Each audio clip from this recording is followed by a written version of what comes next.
les sous-titres automatiques, évidemment. C'est un vaste sujet, les sous-titres automatiques. Il y a beaucoup à dire là-dessus. On parlait au début, il y a quelques années, les sous-titres automatiques, c'était inutilisable pour les personnes qui sont les malentendantes. Aujourd'hui, il y a eu beaucoup de progrès. Mais on ne peut pas forcément compter totalement sur les sous-titres automatiques parce qu'ils comportent des erreurs. Ça dépend du contexte, ça dépend de la personne qui parle, ça dépend du sujet, ça dépend aussi de la langue, parce que la langue française est une langue très très riche, avec ses règles de grammaire, ses conjugaisons, l'orthographe, on a même du verlan, on a des mots communs, des mots propres, des initiales, des cycles, langage métier, fonctionnel, et même du franc-anglais. Alors, si vous combinez tout ça, c'est parfois pas évident. Dans mon métier, quand j'utilise des sous-titres automatiques, dans l'informatique, il y a beaucoup de termes franc-anglais et des contextes langage fonctionnel compliqués. Les sous-titres automatiques ne suivent pas toujours très bien. Par contre, si je l'utilise dans un contexte général, pour commander un produit, pour parler des sujets de société, pour parler de la vie quotidienne, de tous les jours, ça marche mieux. Et ça dépend vraiment de la personne. Et aussi, j'ai remarqué, il y a des personnes qui parlent très vite ou qui ont des accents, ça marche pas. Et quand c'est une personne sourde qui parle, c'est pire. Je me souviens, la première fois, j'ai fait connaissance avec Siri. Je me suis amusée à essayer de me faire comprendre. Au début, c'était marrant, mais en commençant, ça devenait frustrant. Et aujourd'hui, bon, il a fait des progrès, mais c'est pas toujours le cas. Hier, j'ai donné ma première conférence en anglais, et il y avait des sous-titres automatiques. Alors, avec mon accent de personne sourde et mon accent de la langue anglaise, l'accent française, c'était la catastrophe. Tandis que pour les autres intervenants qui étaient entendants, ça marchait bien. Et ça explique le fait que l'intelligence artificielle, elle est nourrie par les données qu'il y a sur Internet, a été construite par des personnes plutôt valides, il faut le dire, qui ne connaissent pas leur handicap ou qui n'ont pas pris en compte les voix atypiques, parce que les personnes sourdes et malentendants ont des voix atypiques. Il y a aussi des personnes qui ont des troubles de langage qui ont des voix atypiques, ou les personnes qui bégayent. Tout ça, ces voix-là, elles ne sont pas prises en compte dans les algorithmes.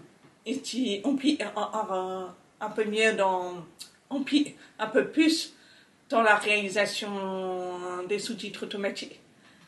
Donc aujourd'hui, il y a des progrès, mais pas suffisamment pour qu'on y compte à 100%. C'est pour ça que je dis, bon, on peut rien y faire, on est en réunion en temps réel, il y a les sous-titres automatiques, elles font des erreurs, et on n'a pas la possibilité de dire à l'intelligence artificielle, là, tu fais des erreurs.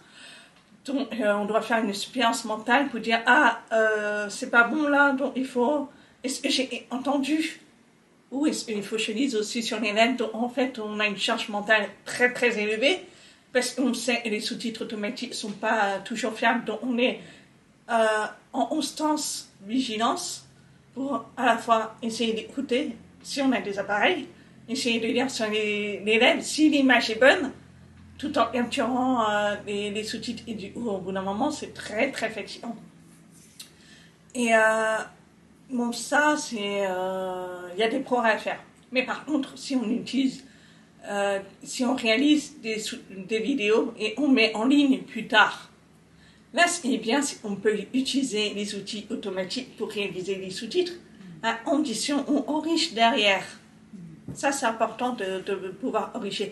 Utiliser des outils automatiques permet de gagner du temps. Si on enrichit ensuite derrière, ça prend un peu plus de temps. Mais ce qui est bien, c'est qu'on n'a pas toute la partie synchronisation des sous-titres à faire, la position, le placement, voilà, ça aide bien. Et j'aime bien dire, c'est important de mélanger l'intelligence artificielle avec l'intelligence humaine pour rendre l'expérience meilleure. Donc voilà. Au quotidien, j'utilise des sous-titres automatiques et des fois, je vois des mots qui sortent un peu de travers. Bon, ça me fait rire et je le partage avec mes collègues parce que voilà, je leur dis, les derniers en tête, on parle beaucoup de ChatGPT et les sous-titres automatiques qui ne connaissent pas ce mot-là. Et ben, ils ont sous-titré ChatGPT. Parce qu'avec notre accent français, on dit ChatGPT et non pas ChatGPT. Donc voilà, ça fait des choses un peu bizarres. Mais c'est marrant. Sinon, autre outil automatique que j'utilise, des fois la reconnaissance des images, qui peuvent être utiles. Parce que des fois, j'ai besoin de transcrire des images sur les réseaux sociaux. Et des fois, j'ai un texte super long et j'ai la flemme des fois de tout retaper. Et donc, il y a des outils qui existent qui permettent de capturer l'image et de transcrire ce qu'il y a à l'image. Et je fais copier et je colle sur mes affiches pour faire partager la transcription des images qui sont vraiment utiles aux personnes aveugles et malvoyantes. Il n'y a pas que les personnes sourdes et malentendantes qui sont concernées par l'accessibilité. Nous n'avons pas le monopole de l'accessibilité. Ça concerne aussi d'autres handicaps. Il y a 12 millions de personnes handicapées en France, dont presque la moitié représente l'audition, mais il y a aussi d'autres moitiés. C'est aussi important de penser aux autres handicaps. Et même, on oublie plusieurs handicaps. Moi, personnellement, j'ai la cataracte précoce, où les couleurs, elles sont de moins en moins,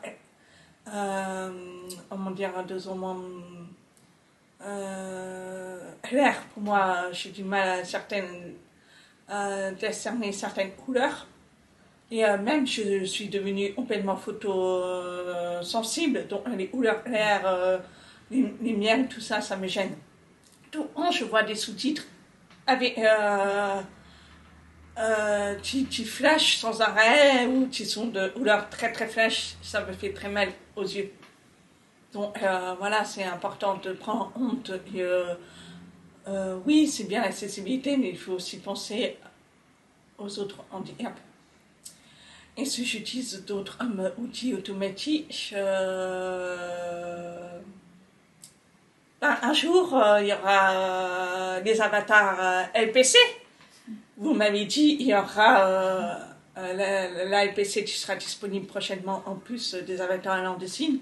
Si j'avais été une personne sourde signante, j'aurais utilisé l'avatar en langue des signes. Mais là, j'ai plus été élevée dans l'oralisme et la LPC. Donc, si un jour il y a des avatars en LPC qui permettent de m'aider au quotidien, pourquoi pas? Donc, c'est vraiment bien. Aujourd'hui, il y a tellement d'outils. J'utilise dans ma vie professionnelle, donc, les sous-titres automatiques, les plateformes de téléphonie, les centres relais au niveau professionnel et personnel. Donc, il y a plein d'outils qui sont formidables.